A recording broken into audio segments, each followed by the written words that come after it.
Also coming up on the show, back on tour, Boy George is here telling me why he's happier than ever after 4 decades, guys, in the spotlight. Right, still to come between now and 10 o'clock. Come a chameleon.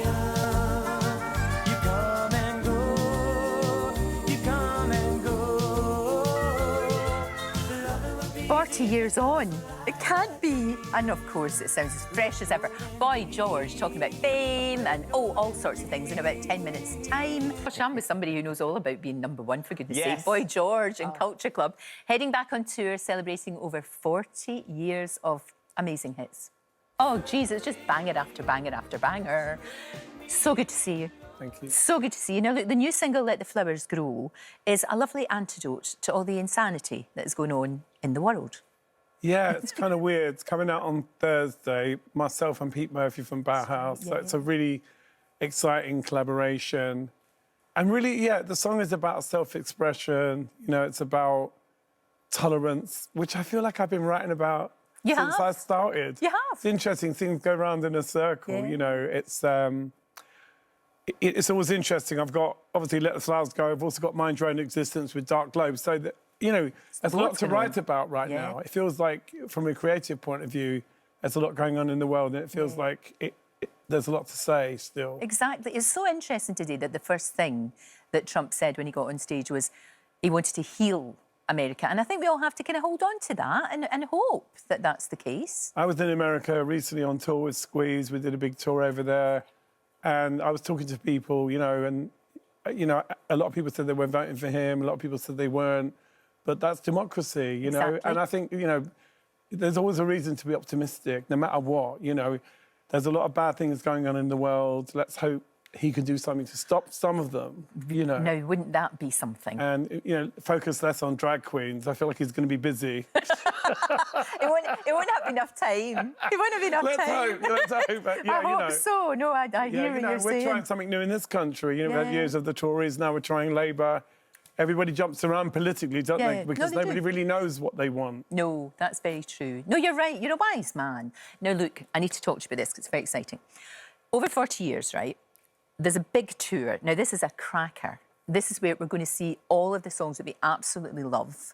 And you've got some amazing people with you, performing with you as well. We have. So we're celebrating the first 2 albums, Kissing to Be Clever and Collab and Numbers, and we're playing them as if you would play a record. Really? You're going to in order? Track, the whole thing, brilliant. Right. Actually, the album's only about 30 minutes long, because in those days, we made quick records. Yes. They felt like they were longer, but they're actually, the album's 30 minutes. But that's good, that's good. Nowadays, you would do, like, an hour. Yeah, I know, but then sometimes it's overblown. You had it right, proper edited, proper. And obviously going back and, like, you know, I've had to relearn, because songs from Kissing to Be Clever we've never really played, apart from Do You Really Want to Hurt Me? You sure? It's been 40 years since we played those songs, so I'm having to learn them all again. You're having to learn the lyrics. Now, look, Barbara Streisand, when she came over here, she had it all on auto cue.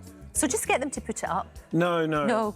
No, I have to remember it, you know, Okay. because also you've got come from the heart, right? Yeah, you have to be. It's distracting if you're looking at words. Right. Do you know what I mean? I mean, listen, I did Broadway. I learned scripts. Of course. Ask me any Bowie lyric, I can do it. It's always more interesting when it's your own stuff. You go, I've forgotten how I sung that, but it's been really fun to revisit that first album, particularly because it was so joyful. It was. So up and dancing. It was like, wow, you know. I feel really lucky that I saw you and experienced your music when you first exploded onto Top of the Pops. And we just went, wow. And it was joyful as the words. It really was. Yeah, and I feel like, you know, it's just going to be such fun to see the reactions on people's faces. Yeah. I mean, things are not like, we haven't done, like, we're not trying to be identical, but we're not being too avant-garde that you won't know what the song is. No, exactly. And give me a little bit of an oomph. Yeah, and I think your voice now is better even than it was back then. It's got a real sort of depth It's got the road in it. Yeah. As Mark Ronson said, it's got the road in it. It's got the road in it. I love it.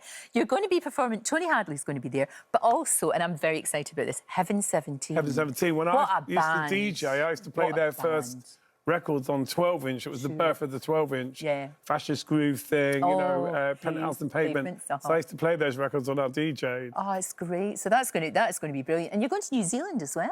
Going to New Zealand, going to Australia, going to Korea next week. I'm doing a thing in Korea, not North, South. No, yes, indeed. Although, if anybody could reunite Imagine, Korea, what hat would I wear? it would be you. I don't know.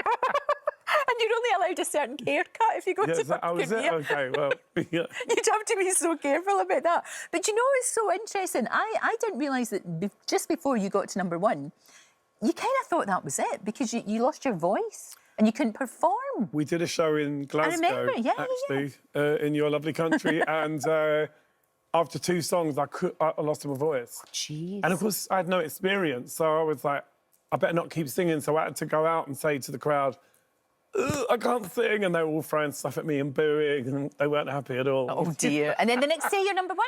Next day, we went to you're number one. Yeah, Listen, what's happening about the movie? Is that still going ahead? It's being written. It's been written. Being okay. written. The movie of your life, of course. What J.C. life Lee, is. who wrote How to Get Away with Murder, is the writer. Excellent. So that's going to be interesting. Right. Be interested to see who plays you. His take on things will be fascinating, I think, and that's what I'm excited about. Definitely. I hope it's not going to be something like boring, you know, this happened, that happened, yawn. No, with you? Are you kidding me? I want it to be full of lies. I don't think we need a movie. I think we need a Netflix 25-part series to do you justice. Yeah. To do you justice. It's always good to see you. Good luck with everything. The UK tour kicks off December the 5th. Yes. Liverpool? Liverpool, we're doing Ireland as well, and we're Right. going to Germany, so yeah. Good, everywhere. I don't know if they watch me in Germany, but we're They going do. there. Everybody watches you everywhere. That's the thing. There's not many bands that can do that, and it's just gonna be great. I can't wait. Can't wait to see you, and it's gonna be great. Thank you so much. Thank you. Great to see you. And that's all for today. Alison Hammond is going to pop in tomorrow, and of course Ben and Kat are here with This Morning next. See you tomorrow.